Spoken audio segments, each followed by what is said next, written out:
Hey, Zane Griggs here. I got an email the other day from a friend of mine who was asking me about this ice cream he'd found. It was a low carb ice cream that had one of the main ingredients for the sweeteners was something called sugar alcohol. It wasn't specific about which one it was that I could see, but he was asking me about these sugar alcohols.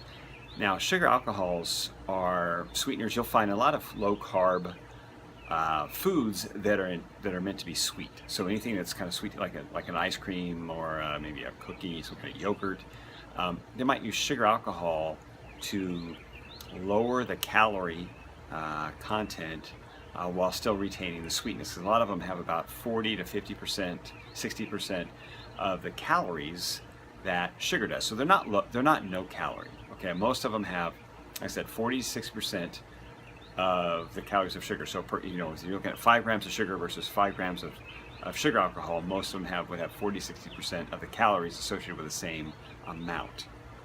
There's one that's a little different, I'll tell you about, but they're all derived from cornstarch. So they're broken down from cornstarch, and the alcohol part is not the ethanol alcohol like we drink that makes us relax in the evening. It's not in wine or bourbon. It's not that kind of alcohol.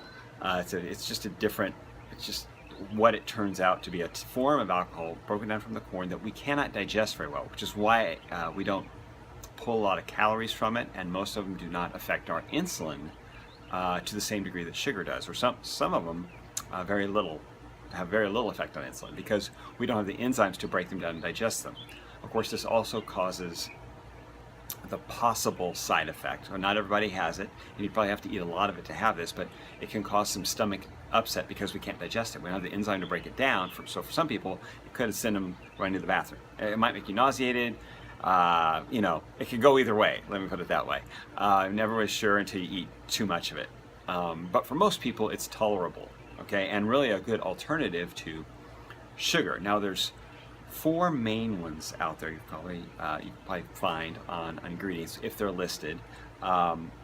There's xylitol, maltitol, sorbitol, and one I have a hard time pronouncing. It's erythritol. That's what it is.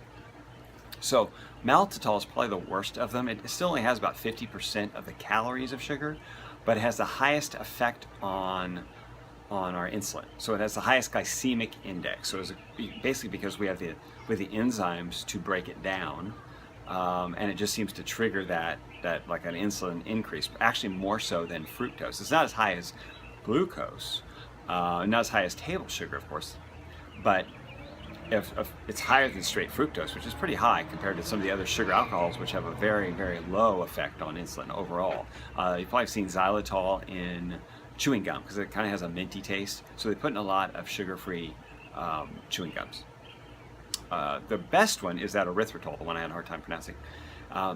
That actually only has about 5% or 6% of the calories that sugar does. So it's really low. Most of them are, like I said, 40 to 60%. This is 6%. And has almost no effect on our insulin, our blood sugar, again, because we don't have the enzyme to break it down.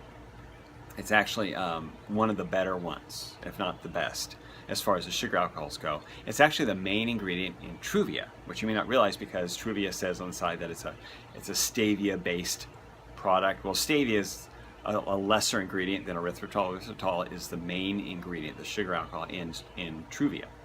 But they're kind of trying to sell it as a more natural product. I'm not dissing it. We got it in our house. But stevia, there's 2 main sweetening ingredients in stevia, in actual natural stevia.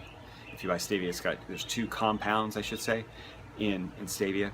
And it has one of those compounds from stevia. They've broken it down into separated the compounds, broken it down, and that is like maybe the second ingredient in Truvia, along with some natural flavors. Okay, but erythritol is the main ingredient that gives it the sweetness and keeps the calories low and the impact on insulin very low. So it does its job. It's not harmful. Okay, and it really seems to be the best artificial sweetener because of the the lack of known side effects, as opposed to say a Splenda or aspartame or something like that. So if you have any questions about sugar alcohols, please feel free to post them below, or hey, contact me on my blog, zanegriggs.com. Otherwise, I'll talk to you later.